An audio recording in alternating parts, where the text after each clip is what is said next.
while we wait for everybody to jump on here, I just want to give a little bit of a precursor to how this all came to be. Back in December, I was going through Realtor.com listings in the States because obviously looking forward, at that time we thought the real estate market was going crazy, and some of the prices we just couldn't justify, and it was getting what we thought was really out of hand. And so I was just looking through other listings in the States and came across this listing here, which was in Macon, Georgia, which is just outside Atlanta. Well, Macon's a suburb. This is just outside Macon of Atlanta. And I tweeted about it, and it just sort of went off from there. People commenting, liking, giving me all sorts of feedback on just kind of how ridiculous it is that a property like this with a 2.5 acre lot, 3,000 square feet, looks like this, and is listed at $335,000, which even when you do the translation into Canadian dollars is like 425.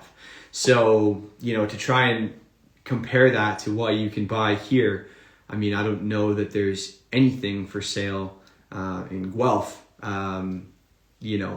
that would even be close to 425. So it's just alarming, and that was in December, and then obviously, since then things have gone even more nuclear. So it's really disheartening. Like even watching you guys that have bought recently, the numbers are insane compared to that. So this house, I just checked up on it, and it sold for $320. So it actually sold $15,000 under the asking price in 84 days on the market. So you could have gone in there and made an offer at any point in time, which is far and away different than what we're dealing with here. It took till February. It sold like 2 weeks ago, for the 320. So like that's 410 Canadian for all the acreage in the world. And so it's just crazy to sit back as somebody who's young and watching young people trying to get into the real estate market and know that other opportunities are out there, but maybe they're just not in front of us. So what I thought is, let's go exploring a little bit. Let's go see, without making a seismic shift to something like Atlanta, Georgia, where you're changing countries and going through visa applications and stuff like that. Let's start by exploring what's out there in Canada. And so we're going to start on the East Coast. I reached out to Nevin Hollett from EXP Group, who's joining us tonight, which is really awesome. I'm really glad that he's doing that with us. And we also, we met through the Toronto real estate space that Dan Foch runs on Twitter, which is a great engaging conversation on Thursday nights. So if you're looking to learn more about real estate, shout out to Dan, drop in and take a look and listen to that. But yeah, without any further ado, I'm going to go ahead and give Nevin a shout, see if he wants to hop on here. And we'll get this thing going.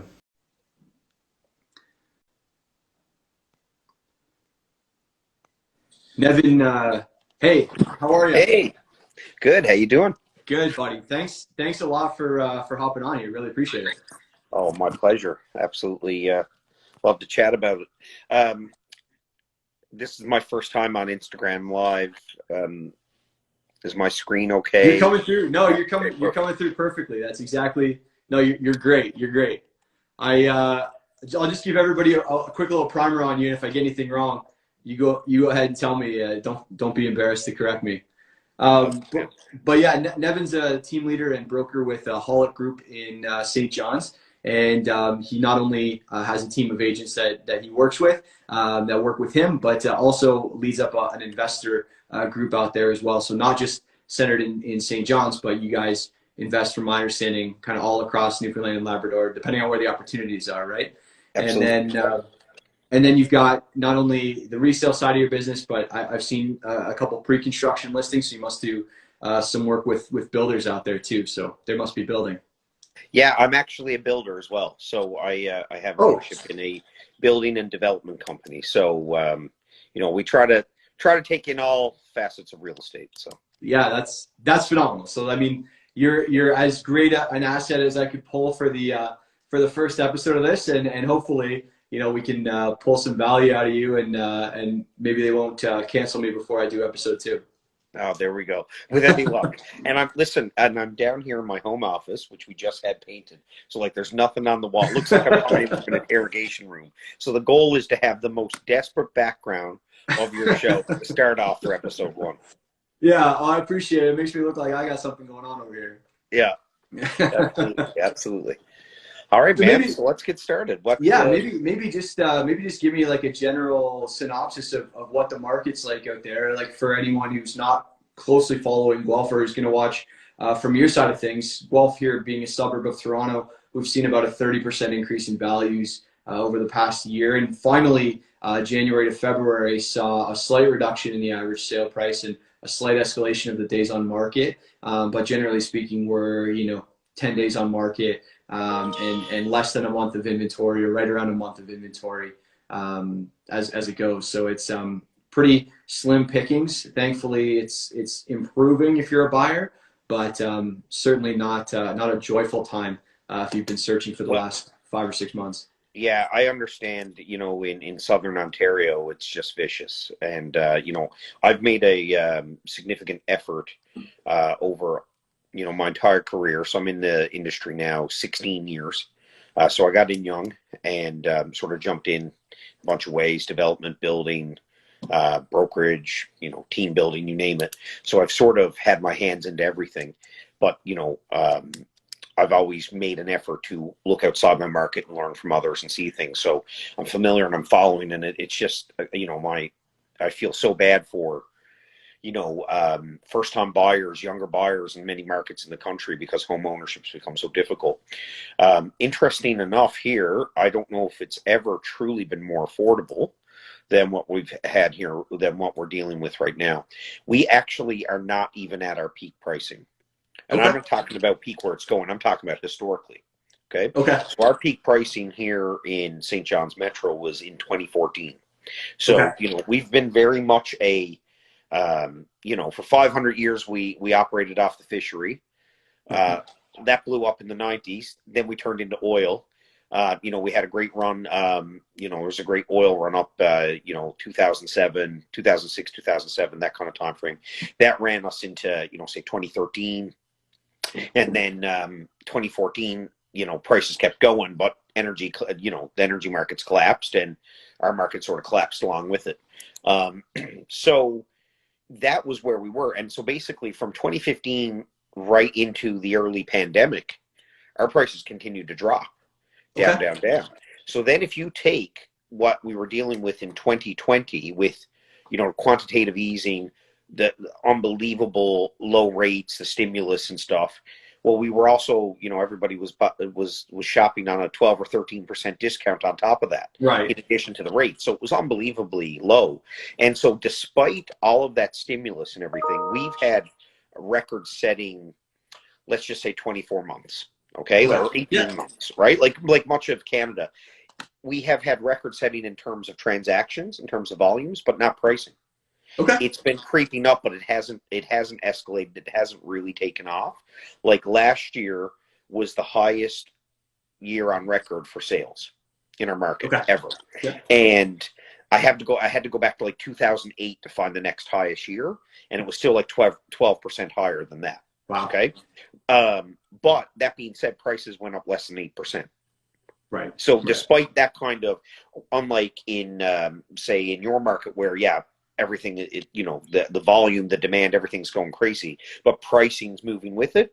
Our pricing is not moving along with the pace of the market. It's lagging behind a little.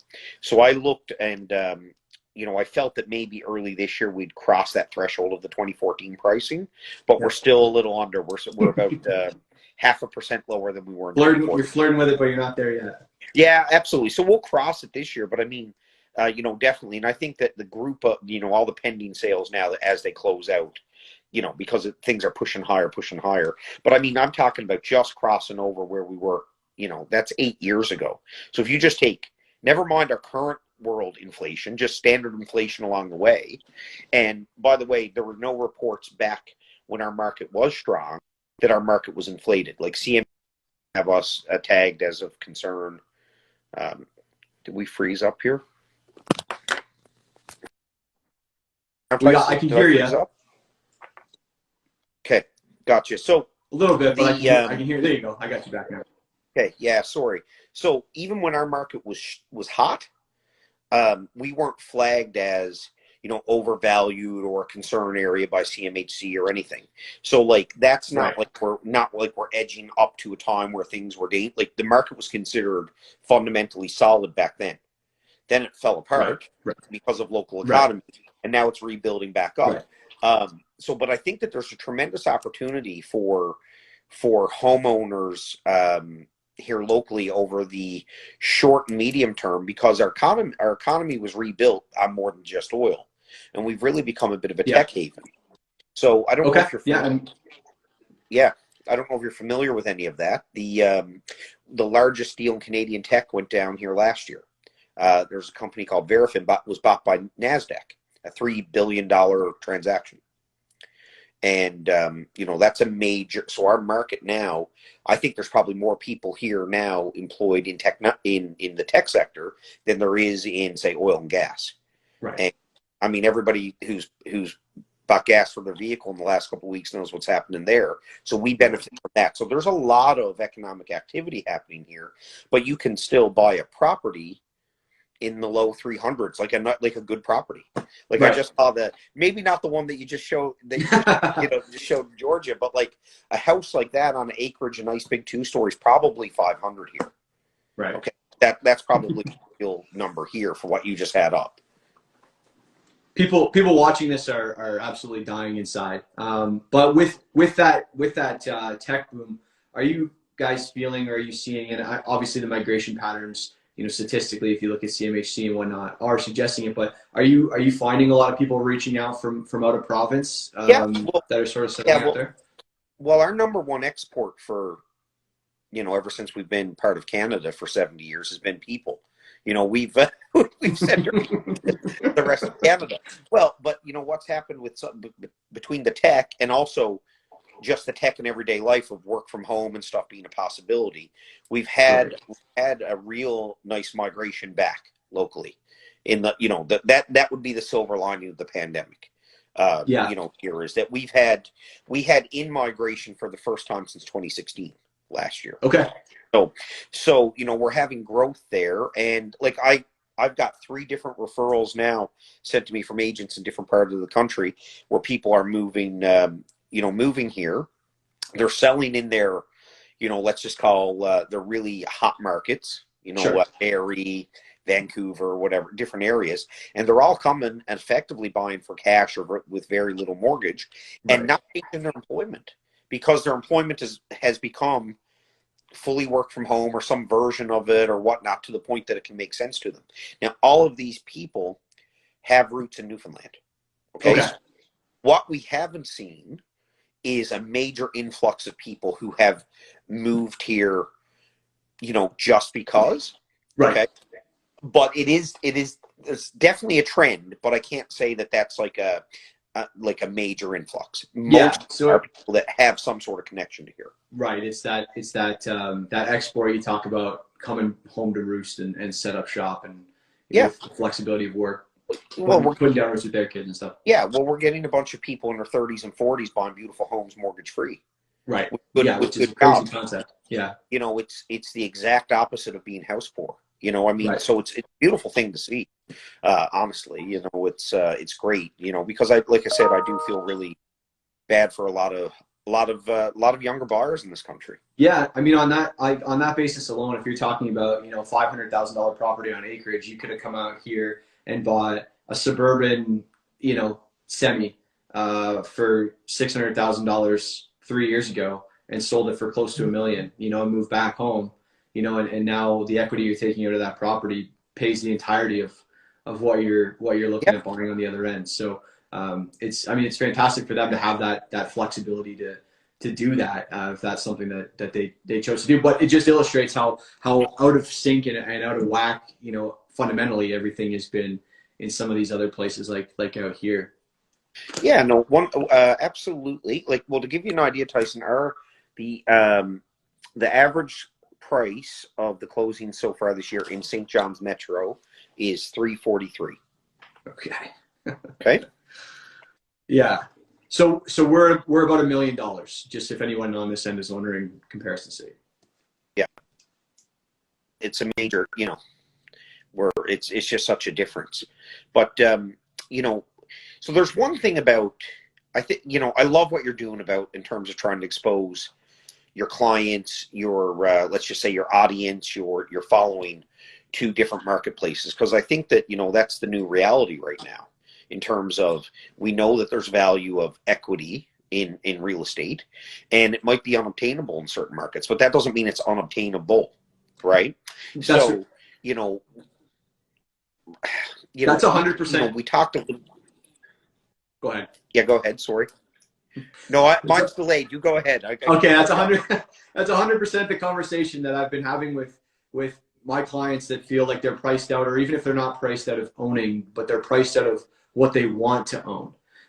Is like, let's have a conversation about building equity and storing equity. I think fundamentally that's still appealing to people to own real estate instead of renting it. But hey, if there's a margin to be had about looking elsewhere and buying property elsewhere, even if you don't live in that property, and you use the equity you're building and rental income from that property to qualify you or carry you on something out this way, then by all means, let's explore that as a reality. Like we grew up in a generation where if we're fortunate enough, we have a middle class set of parents that owned a house and built equity into it, and some people use that that equity and leverage it, and some people just live a comfortable lifestyle. But the reality for people under 35 is, if you didn't buy, now if you're 35, if you didn't buy when you were 25, prices are triple what they were 10 years ago.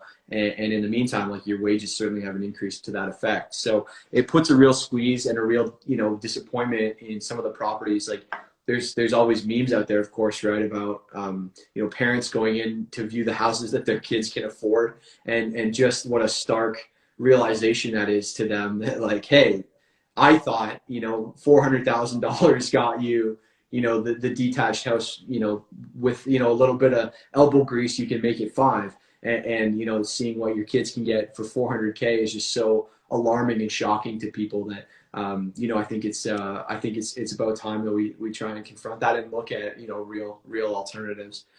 Just to get an idea, I'm sorry, I cut you off. So if you want to mix it back into the answer here, but like, when you list a property here in Guelph, a lot of people to this point in time had been sort of underpricing property with the expectation that they're going to see multiple bids on that property, and so they'll list maybe 20%, 10 to 20% below what their goal price is, perhaps, and sort of let the market and the competition take them to the number with a firm, clean offer. When you're listing a property, is it like, if I'm on Realtor.ca, am I expecting to sort of pay that number, or are we sort of in the ballpark? It will depend. You'll pay either a little less or a little more. Okay. And occasionally, the exception, not the rule, is you'll pay exceptionally more. Okay? But that's very much an exception. That would be a very specific property. That would be, we have had a tremendous inventory shortage here, like much of the country. Yeah. And, we see there's a lot of seasonality in real estate, I think, throughout Canada, but particularly here, because we don't get the cold wind. Like, Guelph is way colder than St. John's. Okay. Okay, but we normally get the snow. The snow, yeah. It's right around freezing. Our winters, we're coastal, so we'll get a lot of snow. So traditionally, our winters are very much, they don't kick in until well into January. Like most Christmases here, there's grass.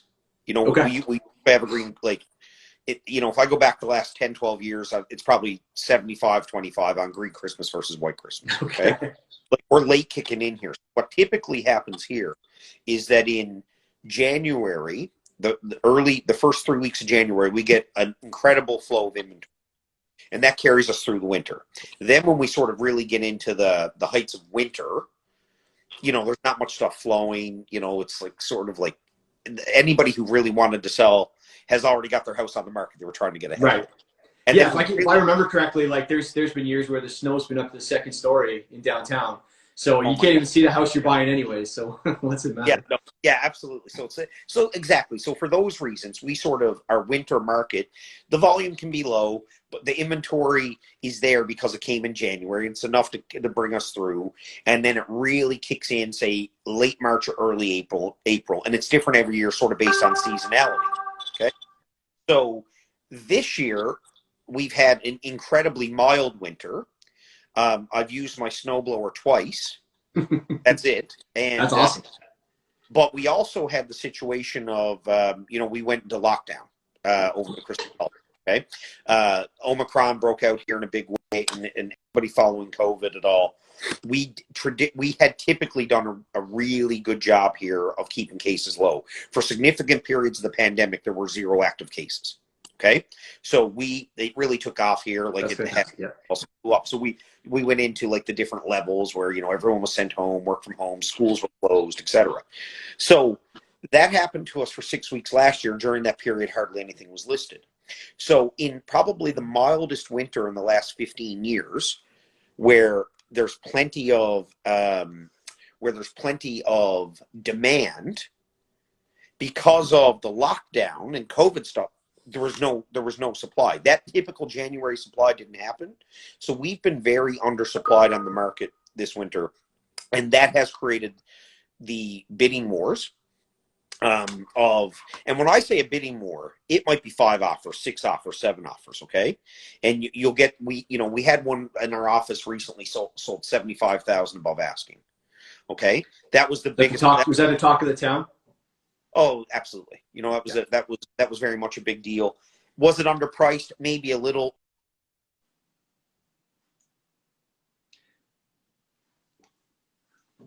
But I think that they had a plan for some modifications to the property that they would still be okay with what they did. Like, it's not even like it's not even going to be a bad deal for that person because of their skill set. Okay. So, a couple weird things like that, but like, I can tell you, even right now, in the last 10 days, there's more inventory coming. You talk to the real estate photographers, they're busy, they're booked up, they're doing photos. Our inventory will come. Our whole multiple offer bidding war thing is going to go away. And that might still mean there might be 2 offers. A house might still sell in 5 days, but maybe it's 1 offer. Like, the market's strength and stuff. But any of this craziness that we've seen is really going to go away. So for the most part, roughly the price someone sees on Realtor.ca here could be it. It's a decent enough benchmark for them. It's a decent enough benchmark. If you're at your absolute complete max, you might be out of luck. But like, we're talking maybe a couple percent. Okay, like we're not if you're shopping at that general budget, like you might lose on one, but if you were to what we would consider stretch to get it, you're definitely in the conversation. 100%. Like, it's still, like, asking price is still a thing here. Right. Okay. And that's so refreshing. Yeah, no, it's good. And the other thing that I think is really good here is something that I feel that as an industry we've really worked hard to keep in place, is that we still really try to have a home inspection on every transaction. Okay. Yeah. We'll see a waive an inspection and stuff, and I guess it can depend on the property, but overall that's not a thing. So like, I had one of my listings recently had 8 offers. All 8 offers had a home inspection clause. Really? Wow. Yeah. And you think that's attributable to like the general age of property there, or? No, I think that it's very much that we feel it's a major purchase. Okay. As realtor, it's a major purchase. Due diligence should be part of any major transaction, and that as an industry, it's not something that we're encouraging. It's like, win your offer other ways. Right. That a real, like, look at what you're buying. You're buying real property, hundreds of thousands of dollars. That is the due diligence, truly. Outside of title. For sure. And that's, to me, of all the trends I've seen across the country, that's the scariest one. The most alarming one, yeah. I mean, that's one thing too, that with COVID especially, you kind of have this perfect storm where you have people spending less time in the house because on our listings, we're talking, we sold in October of 2020 what was our first time product, which might be now a move up product from a condo or something like that. Yep. But we moved to a hotel for a week because we had 80 showings on our house. So, we tried initially to allow an hour for people to come through, but based on volume, we started having to shrink that to half an hour. And over the course of the last 2 years, half an hour has become sort of the commonplace for showings, down from an hour. And you can't hardly see all the rooms in half an hour. So it's not only from a the comfort of actually what you're buying to appreciate the space. It's a whole different thing to look at the nuts and bolts of the property in half an hour. Like, it just can't be done. One, So 100%. And, so we'll have, like, I just put a listing up today. We're doing viewings Saturday and Sunday. They've got an Airbnb book 2 days. yeah, okay, Same kind of thing. I don't know it won't be 80 viewings, but maybe it'll be 25. Okay. yeah, But they'll have that. But I do not expect at any point any offer to not have an inspection. right. Okay. Yeah, I guess super. Yeah, I think that's super commendable. Like, one of the flaws and one of the ways I think, that I would have liked to have seen, and it always gets sticky, right, when you talk about legislating things into necessity and offers. But a home inspection is one of those things that you almost have to consider some period of due diligence, and when you're holding back offers now, like, for me to have that either home inspector visit, or like we've condensed into like a dad visit, where you just have a home inspector come, and they're not giving you the full report, but they're still sort of opening up the panel, and they'll open the furnace, and they'll poke their head in the attic and stuff like that. So I got an inspection report back today for buyers, first time buyers, who, by the way, bought a beautiful home for $350 in a great neighborhood, 3 bedrooms, 3 baths, in-house garage, fenced yard, lovely. Okay, beautiful home. Fantastic. And so happy for them. The house is less than 20 years old. So not expecting anything too crazy on the inspection. The attic was actually full of mold. Okay. Like, now that can be remediated. Sure. And the sellers are going to deal with it and stuff. So it's not a sad story. But the point is to move forward without an inspection. Like, even when you think a property's good, there was no way that we were going to determine that. Right. Through a real estate viewing. That required. Right. So yeah. What I can say is that, there, in terms of this market, we have issues. Is like every market has issues, but one of the things that I think that we're doing well here, we're still making sure that due diligence is part of the transaction, right? Yeah. So, and I guess the point I was wanting to make, though, the earlier, and we were having a little bit of tech difficulty about the value of owning real estate, and I love what you're doing in terms of exposing people to other markets, is everybody can still get there. You don't have to leave Guelph to become a homeowner. Right. And you don't have to, and uproot your family and do whatever. And it's like all the people who are moving to St. John's, that's amazing. And I'm so happy because they have roots here and stuff. But if you don't have roots here and you're moving halfway across the country, and the only reason that you want to move is because you want to own a home, it's like, well, hold on, now let's reevaluate and get a different game plan. And this is part of why I started this investors club, because I think our province and our market is ripe for investment properties, or investing in real estate. And you can still have the ability to invest and build equity, which you can then repurpose. At some point, you're going to get the house you want in Guelph. It might just be that you didn't start at your starter home in Guelph and go to the next one and go whatever. You maybe acquired property in different areas where mathematically it made sense, the market's good, you built your equity, and then you repurpose it into your home. You're still getting to the final destination. And I think that, this is something that, to me, I'm really hoping that we see a lot of collaboration through the real estate industry in the country. We almost need to think more nationally now, because we have a national housing crisis. Yeah. Right. And well, how do we fix that? Because it's not for Southern Ontario to pick up and move to Newfoundland. Like everyone, that's right. The housing crisis, right? And home is home and family is where it is and stuff. But that doesn't mean that property can't be acquired. Work with the markets. The way I look at real estate investing is no different than you're investing in the stock market. There's different sectors. There's different. You can invest in energy. You can invest in tech. You have mutual funds. You have stocks. You have bonds. There's different tools out there, but it's all for the purpose of creating wealth. Right. Right. Once the value, you're right. Once the value stops making sense in a certain stock or a certain industry, you stop investing in that and you look at alternatives, right? And I think that's the crossroads that we're at. The only difference with real estate, of course, is that for the most part, you think about you're actually physically present wherever that is. But that doesn't have to be the case, and that's. And you know what's funny? So I'm going to ask you: do you remember a bunch of? Did you have this happen where consumers in Vancouver were staying in Vancouver and renting, and buying properties in your market, say years ago, like when Guelph wasn't unaffordable?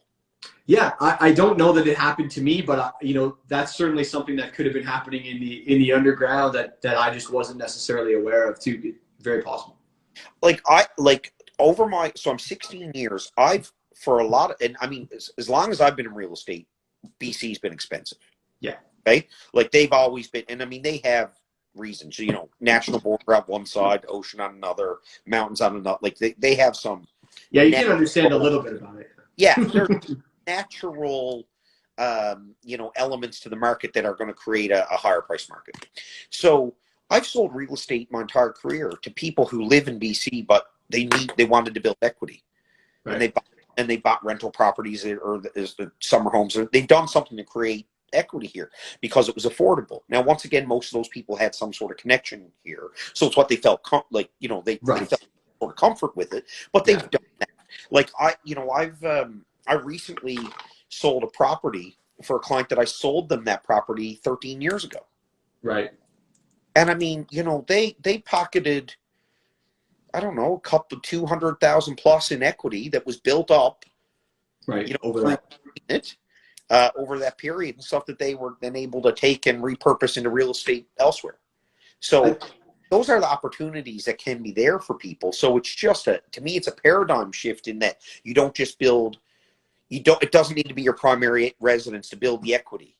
yeah, exactly. I think the other thing on that point too is that with all the quantitative easing, we've kind of lost our perception of money has gotten so lost, and I don't know if that's felt out there maybe the same way as it is here, but like I've been talking with I was talking with a friend the other night, and it's like, what's $100,000 anymore when you're in sort of that real estate conversation? Like, properties in Guelph went up $100,000, in a month last year in some cases. So you just lose the whole fundamental understanding of how much money that is. Like, if you tangibly were to take that out of the property, that's someone's, more than a year's salary. So it's still a lot. It's still a lot of money, and it shouldn't be, I don't think imperative that you have to make that kind of money, or you have to count on that kind of money for real estate to make sense or to be available to you at all. No, and in terms of real estate availability,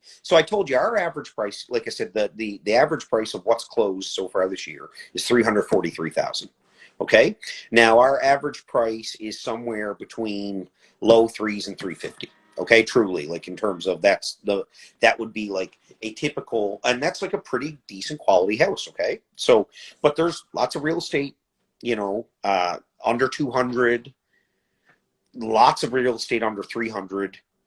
So there's stuff to buy in terms of, if you're looking at, like, to me, I think our 20% down payment in my market is easier than the 5% in yours. Right. Because Yeah. it You might it as well if works. you're gonna. Yeah. Yeah. So like the thing is, if you're trying to find a way to invest, and I mean, there's everything out here cash flows. I haven't had anything negative cash flow. I haven't done a negative cash flow deal. Like they don't have, they're not here in the Right. market to happen. Right. Okay. So it turns into like, if you want to get into real estate, this is a good area. And there's other areas in the country, and I know you're featured in other areas, but one of them. And that's what you're dealing with is there's so many different areas that you can do this. And we got a very interesting market in that we're the only real city here in the province, so it's always got a bit of a hub. Right. It draws people for various reasons. We do have the oldest population in the country. So in the 70s, we had the youngest population in the country. Then we exported everyone. Like I said, we exported everyone to Canada, and then now we're the oldest. That's it's just how it works. So we have a major boomer population and elderly population here. So there's a lot of opportunity to buy 50 plus bungalows and rent. You're renting to a lifelong homeowner who no longer wants to own a home. They've taken their equity. It's part of their retirement savings. Like, this is typical living in a lot of, right? And my business partner, in my building company, in his previous development company, he did a lot of condo work and stuff. And he always kept units and stuff in developments. I mean, he's got that many different rentals around where, I mean, I don't think he spoke to a tenant in 4 or 5 years.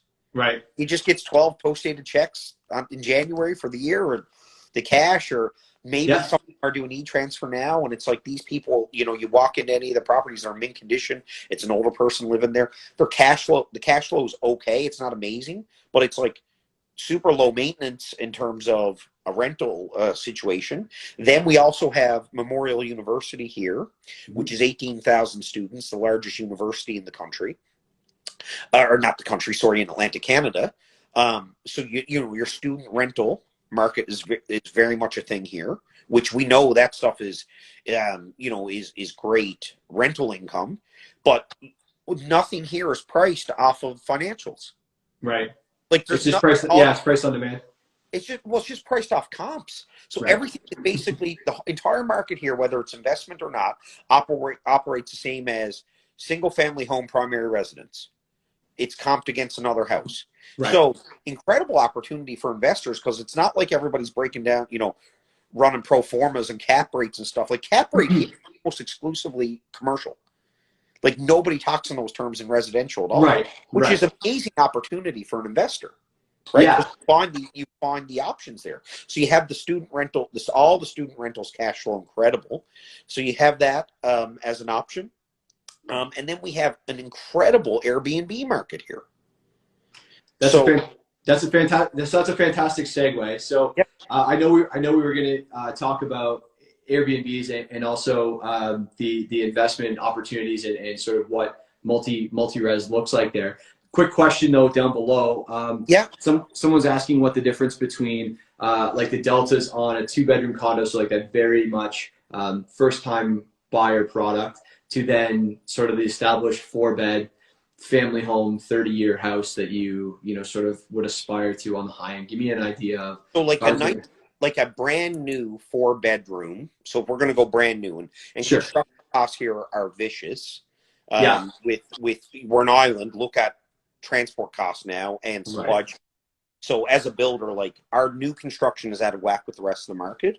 But like a large, like, you know, a nice 4-bedroom, 2-story family home would be in the 500s, for example, new.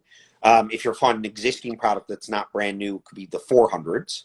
A condo, I mean, you can get condos under 200. But a typical condo, depending on the quality, is going to be high 2s, low 3s. Okay. Sort of depends. You know, what I will say about here, the condos here, you got to watch, because we don't have density in our buildings. So like, Okay. I did a lot of condo developments, but like a big condo building here might be 50 units. Okay. Okay. So your condo fee for what you're getting is not similar to what you'd see in Ontario, where you have, you know, Yeah, the economies of scale on 500 units, you know. Yeah, because the economies of scale on, like, you know, on some of these things, they don't play out so well. So condo pricing here will look a bit low compared to other markets, but your condo fee to me is probably on the higher side. Like you can buy a condo and it's, you know, $220,000, but it might have a $400 a month condo. Right. Okay. Which is high when you're dealing with that kind of price property. Right. Right. Yeah. So that's why the condo market, despite how hot our market is, the condo market is still weak here. It's like, it's not like dead, but like it's not hot like most.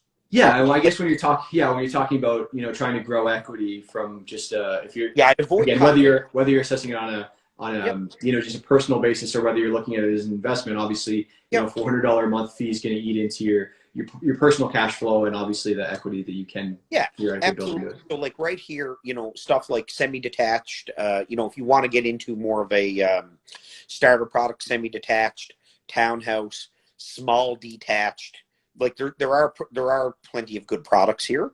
The typical condo that you would see in terms of where people would start in, let's just say Southern Ontario, don't think transitions really well here. And we're in a market where so much stuff makes sense.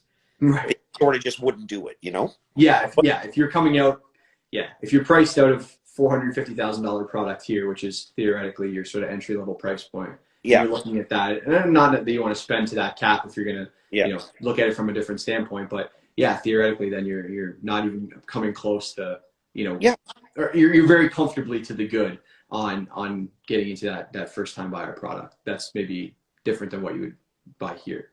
Yeah, absolutely. And so that Airbnb market here, let's talk about that. Is where somebody can make real money. Okay. So but it's more hands-on, obviously, right? Like, so the thing, you can buy seniors rentals here and basically forget you own it and build a bunch of equity. Or you can buy, student rentals or typical just rental and it's all cash flow positive. But if you want to make major cash flow, Airbnb here can do very well. And so downtown St. John's, we don't have enough hotel space for our peak. So like tourism's a big deal. The oldest city in America, East Coast, Jelly Bean Row, all this kind of stuff. I mean, you've seen all the commercials, the whale, the whale, all that kind of stuff. We get a lot of people come out here. And it's very much like it starts probably May, June, goes to like September. So you can't get a rental car here in the province for like 4 or 5 months. You can't get a hotel room like in a lot of spots. So Airbnb is a real thing. And it's incredible, the demand on this. So I have some Airbnb clients, and I called some before today just to get some up-to-date numbers. Because I appreciate that. With the pandemic, we were shut. You weren't allowed here, right? Like if you didn't live here, you weren't allowed. If you came, you had to do a 14-day isolation, and like we locked this place down. Right. Hence why we had zero COVID. Yeah, and it worked, right? But yeah, so I was like, okay, hold on, I'm not too up on Airbnb because we basically cut ourselves off. You didn't run it that well or you didn't really run it much at all for 2 years. Not the same. Some of those transitioned into some of my clients, they transition their stuff into solid long-term rentals. Okay, so like so I was just like, okay, back when we were Airbnb and what was happening, and so basically June, July, and August is 100% occupancy. It could be 200 if you have peak tourism. Yeah, there's and it's true 100%. Like every single day when someone checks out, someone checks in. Okay, so you got those 3 months. That's at couple $100 a month or a night or $250 a night or $180 or whatever. So let's just say we use 200 as a round number. Sure. These downtowns, that's $6,000 a month right there.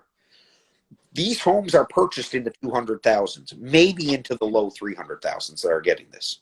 Okay. Right. So look at your carrying costs on that and you're dealing with, it's $18,000 in 3 months. Right. Of income. Right. Yeah. Then you have,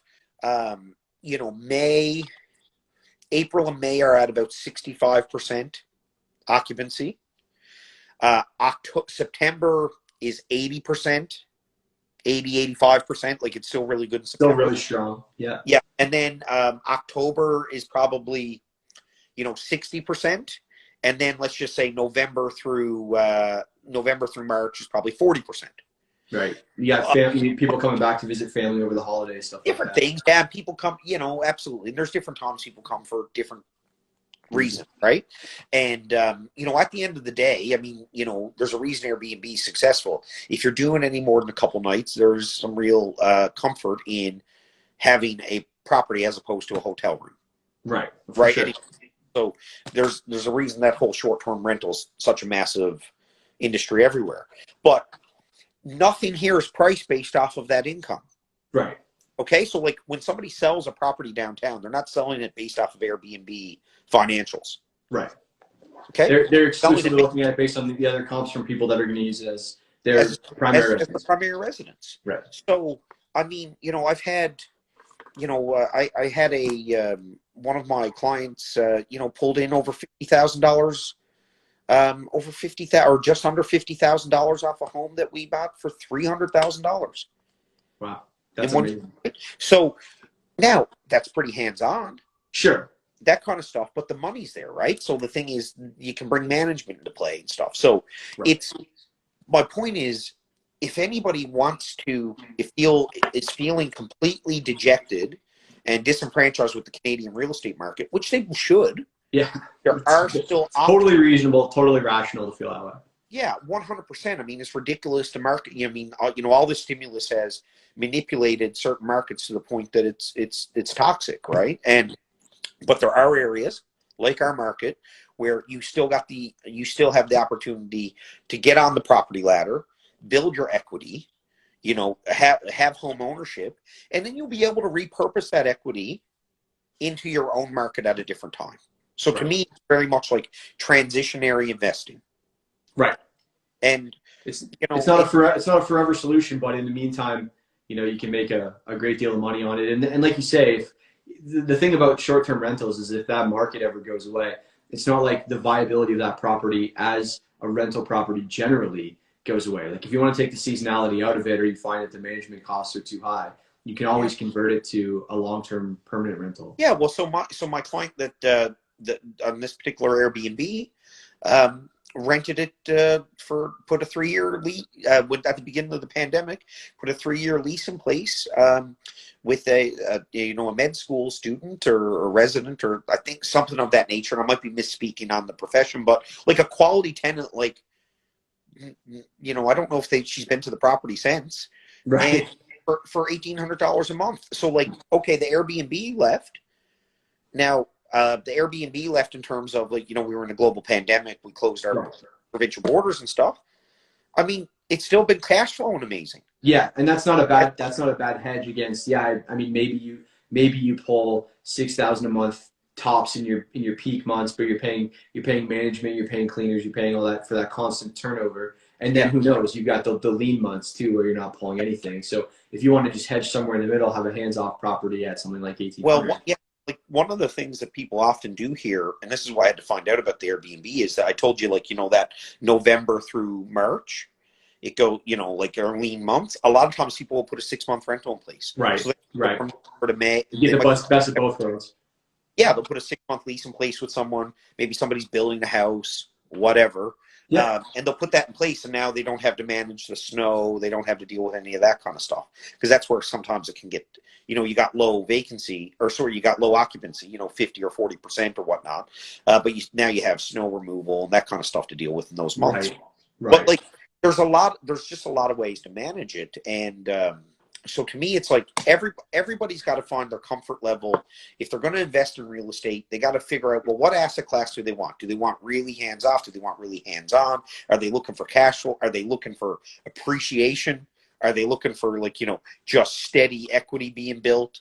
Like, everyone's got a different comfort level, right? Yeah, and I think historically, like if you look at the fundamentals that a lot of people that now own a number of properties that they've acquired over the last 10 or 20 years, they were traditionally looking for those two things: steady equity build and cash flow positivity. And both of those have gone away, one in each direction. But out here now, if you're trying to buy a rental property, cash flow is just realistically not a thing. I mean, I lucked into, via connections with a builder that we work with here, a pre-construction unit that we project to cash flow, but it's super marginal, and we bought it 2 years ago. And that's if we manage it ourselves, if we place the tenants ourselves, can we maybe skim by on a 1-bed and pocket $50 each a month kind of thing. And that's the most unique of circumstances. It's not something where if I go out to the general resale market right now, I'm going to be able to find anything. And then the other thing, obviously, the equity, right? So yeah, and the equity side of things. I mean, I don't think people that were investing were counting on 30% year-over-year returns. I think they'd be happy to sort of trade that for stability in their investment. Maybe not now, being fresh, but I think if you go 10 years from now and you look at it, would someone have traded 5% to 10% per year in appreciation versus huge peaks and valleys? I think they'd probably take the steady incline. 100%. And like I said, there's opportunities for people.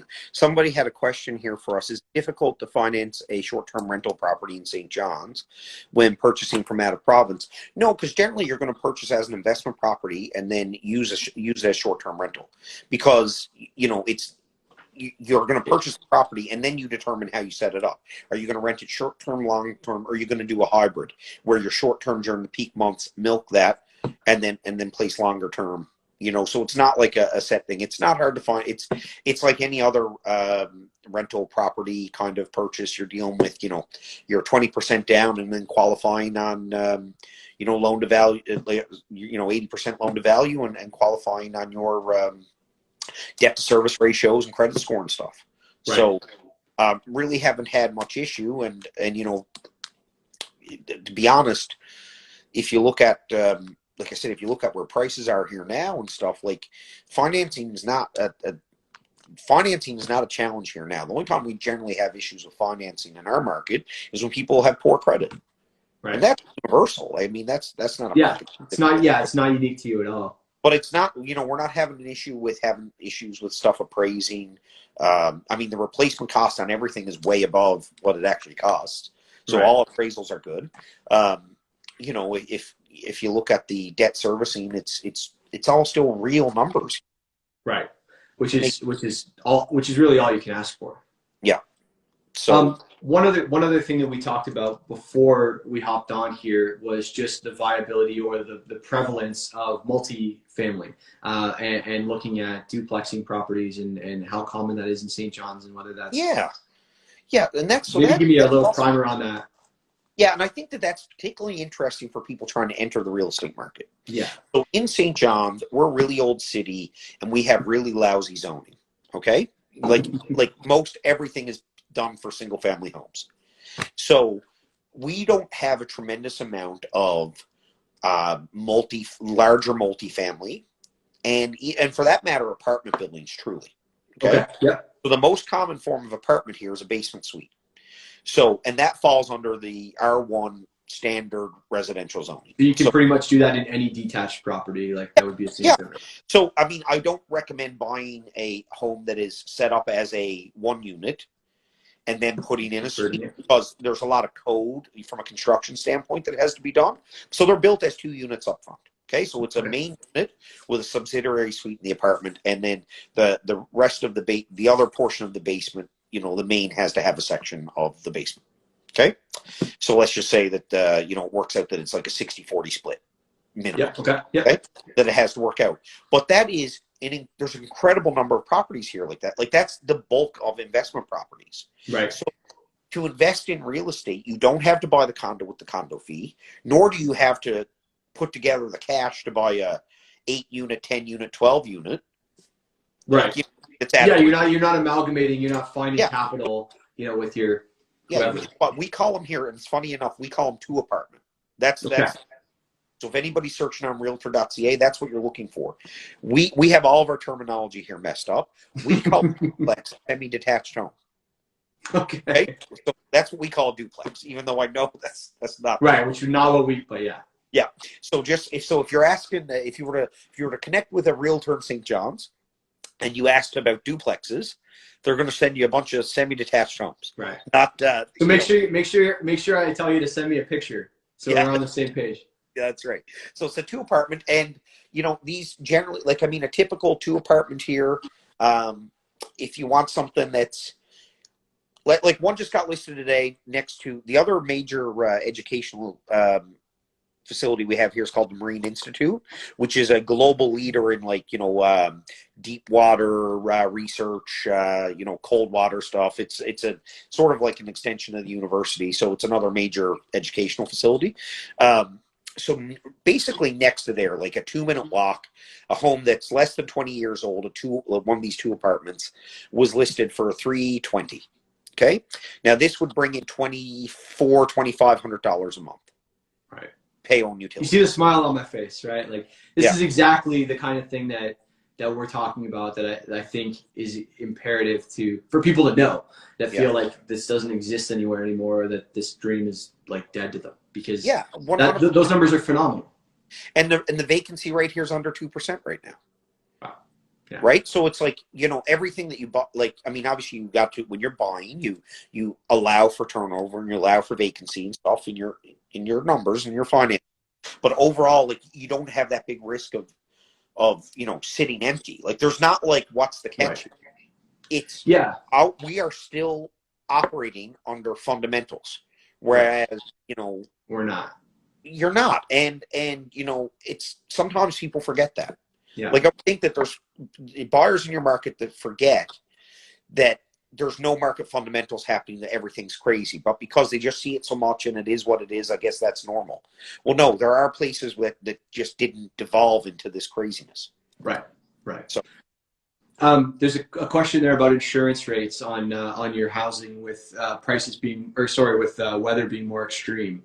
What for just a typical family house you're looking at? Out here, you're probably between $600 on a small detached house for annual insurance to, I think we pay, about 1,200 or so. Yeah, I think that you're going to be. I don't see a lot of insurance under 1,000. Okay, but I don't see much over 2,000. Okay. Mostly in the teens. Like I think that I'm paying 1,900 on my house, and I just had an appraisal done on my house for something else I was doing it. My house appraised at 506. Okay. So for where I'm at, and I think my insurance is 1,900, and I do have a townhouse investment that I have a family member in. I think I'm paying 1,300 there. Okay. That thing's worth. That's really that's fantastic probably, context. And that's probably worth 270. Okay, so like, so where you can run into some expensive insurance here is in downtown St. John's. You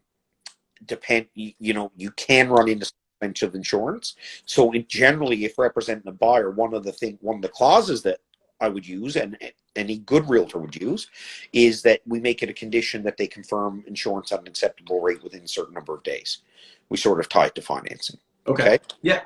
Just to make sure, because you're dealing with, old. I mean, that's part of the charm of it. It's 150 years old, 100 years old, but it's all attached and stuff. So let's be honest, the fire ratings and stuff aren't there, so there can be some insurance. So based on that, you have to check it out. But yeah, you're probably going to get into a little bit of a higher insurance. The weather here, it's more extreme in that we get like hammered with snow in the winter, and we will get some tail end of hurricanes. Okay. Right. But like we had one this past fall, and it wiped out my fence, and I had a little bit of damage like that. But that was the first damage I've had from like weather. And the last time I had damage from weather was 11 years ago. Okay, so it's not a common problem. It's not like Florida. It's not like Florida, that area, right? So right. I think Instagram Live cuts off after an hour, but I want to keep this going because I think people are getting a lot of value from it. I know that if I replay this, there's lots of people that are going to watch it and be like, this is fantastic information. So I'm just going to close it down, hop back on, and we'll pick it up, and I'll let you give me the 2-minute elevator pitch for St. John's. Okay, sounds good. Okay, all right, 1 second. Sorry about that. I didn't want to lose it. I didn't want it to cut out on me and it go away. I didn't want to take any chances. So listen. I got the gift of gab. I can't help it. I love it. I honestly love it. I knew like when we kind of got going there, I was like, this thing has legs. Like we can talk about this for a while. So I think a lot of people are going to appreciate this watching it back. Unless there's anything I cut you off from that you wanted to get into. And by all means, just lead in and cut me off. I think I was just rambling on. But otherwise, I just love to hear. And then in that case, if I'm someone that's you feel like you've made the case tonight, and I didn't intend for this to be hey, let's all run out there and invest in St. John's. It genuinely was, let's learn about what's out there and just, kind of explore. But I honestly think that you've done such a good job of explaining all the opportunities out there. I think you probably opened a lot of eyes with this conversation, and I thank you a lot for it. But give me your 2 cents on what the best parts are in town, because it's not always just about, the money. It's about, for some people actually living there. So let me know what it's like. No, 100%. So, I mean, what I would say that's great about St. John's is that it is a small enough of a city that there's a real sense of community. Like back to home inspections, we're small enough of a city. Nobody wants a buyer or another agent to get burned to the point that, we encourage inspections even on when we're the listing agent. We're encouraged. Right. But to me, that is just the undertone of what this place is to live. Right. You don't want to see them at the grocery store and have sold them a dog and feel real bad about it. You're thinking about your neighbors in general. Okay, so it's a pretty good sense of community. So it's a small enough of a city that it has a sense of community. It's got a good vibe that way. It's large enough of a city that you have all your main amenities. You'll get you know, you have live sporting events, you'll have concerts, all that kind of stuff. Travel is not that difficult. It's more difficult than a lot of areas because it is an island, and you know, we're halfway out in the Atlantic Ocean, so that's to deal with. But we're large enough that, you know, all that stuff is there to, you know, everything is at your fingertips to enjoy. Small enough that there's still a sense of community that's not lost. You know, in general, a pretty social culture, pretty vibrant culture. And I mean, for the outdoors enthusiasts, which, you know, I'm more of a city person, okay? Like, let's be honest. I probably belong more in you know, in Toronto than I do, right? In terms of, I like large cities personally. But the people who love the outdoors, this is a playground. Like, I mean, this is like, everything is world class outside. You know, like the East Coast Trail here is world class. It's, you know, a few 100 kilometers long, all completely on the coast. You know, and then you go all around the province for, it's just like a big playground for outdoor adventure, you know, snowmobiling. We have Gross Mourne on the west coast of the island, which is, you know, a phenomenal national park area. Like, it's just, there's a lot to do here. So if you're into boating, if you're into the outdoors, if you like snowmobiling, if you like hiking, like, it's just endless here. Okay. So you have that going, you have city amenities, you have affordable housing, you have incredible restaurants. The culinary scene here is phenomenal. Much better than many larger cities, truth be told. And that's been well documented. And you know, it's just a pretty decent place to live and raise a family and meet people. And it's a very welcoming place. Like, it is not a cliquey place. So, you know, it is an area where, you know, we very much welcome, very much welcome Mainlanders. Come home, come home and enjoy, you know? Yeah, listen. Yeah, I mean, you hear a lot about the hospitality, and I think, you know, from my point of view, I'm seeing it on display tonight in full effect. I honestly appreciate you taking the time so much to go and educate, you know, not only myself but other people that I think can really benefit from it. And you know, we'll get our miles out of this video too. And I hope that a lot of people that took something away from this reach out. And I think that we'll probably be talking more, you and I, about you know, putting something together out there for me and a few other people, I'm sure. Absolutely. And we do have before we cut it off, there is somebody asking a question there, and I'd like to speak. You got that? Yeah, perfect. Absolutely. So they said they'd like to hear about working wage and what kind of jobs are offered. So a lot of professional jobs here. Okay. So, I mean, we have a major university. It's a lot of research here, obviously medical jobs, government jobs, all that kind of stuff, but major energy here, you know, like, we're almost completed a major hydroelectric project that, you know, will probably power a bunch of the eastern seaboard even. So there's a lot of work in energy, oil and gas, and tech. Okay. So, but then it's a large enough city that, you know, you have all the other jobs that are required to sustain a city as well. Yeah, absolutely. So, like, employment's not really an issue. And for a lot of years, and this is when I messaged you earlier, I reached out to my contact at CMHC because, you know, we stopped having these kind of luncheons and stuff over the last couple of years with the pandemic. So I haven't taken in anything in the last couple of years. But we always had great data. And CMHC actually stopped covering here, I guess, part of the pandemic adjustments. But traditionally, we've had really high wages here. Right. Like the highest median wage, you know, east of Alberta. That's phenomenal, yeah. All that stuff. So it's not like, you know, you're not getting pennies on the dollar here. Okay, like, right. You know, right. You're not sacrificing. They're not cheap because nobody's making any money out there. Yeah. You know, you have your cost of living can be high. Obviously, your cost of living can be higher non-housing because it's an island. Okay, that's just that's the reality. But it certainly made up for in terms of other you know, other areas like housing and even transportation. I mean, to go from the west end of the city to the east end of the city is about 18 minutes drive. Right. As far east as I can.